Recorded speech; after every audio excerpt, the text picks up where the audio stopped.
మొన్నటిదనక మంత్రులు పొన్నం అడ్లూరి లక్ష్మణ్ నడుమ చిన్న పంచాయతీ నడిచింది కదా. ఇక అప్పుడు Meenakshi Natarajan madam PCC chief Mahesh Goud sir ఇద్దరు రంగంలోకి దిగి ఇద్దరిని కూల్ చేసిర్రా. ఇక అట్లనే ఇప్పుడు Jubilee hills by election candidate గా నవీన్ యాదవ్ పేరు ఎప్పుడుతోనే అంజన్ కుమార్ సార్ అలుగుతే సేమ్ అట్లనే మళ్ళా కూల్ చేసిర్రు.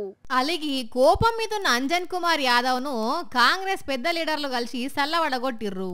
మొదట్లా జూబ్లీ హిల్స్ టికెట్ నాకే వస్తుంది అనుకున్నాడు అంజన్ కుమార్ అన్న. అయితే ఇప్పుడు అంజన్ కు కాకుండా నవీన్ యాదవ్ కు ఇచ్చుడుతోని అంజన్ సారు కోపం మీద ఉండే ఇండిపెండెంట్ గా నామినేషన్ కూడా వేసేందుకు రెడీ అవుతుండు అనే వార్తలు వచ్చినాయి. అందుకే మీనాక్షి మేడం మంత్రులు కలిసి మాట్లాడి పోటీలా లేకుండా చేసిర్రు. మరి ఇప్పుడు జూబ్లీ హిల్స్ లో ప్రచారం చేస్తారా సారు? బీఆర్ ఎలక్షన్ లో రమ్మంటే పోతాం, హిందీ వస్తుంది కదా, పోతాం. ఎంతైనా కొంచెం బాధ ఉంటది కాబట్టి ఈడ ప్రచారం చేయకుండా బీహార్ పోయి చేస్తారు కావచ్చు. మంచి రోజులు వచ్చే వరకు ఇంకెవరు వస్తారు అనేది బాధన ఉంటది కదా. అంతేలే, మళ్ళా సార్ హిందీ కూడా మాట్లాడతాడు కాబట్టి అక్కడ ప్రచారం చేయమని అన్నారట.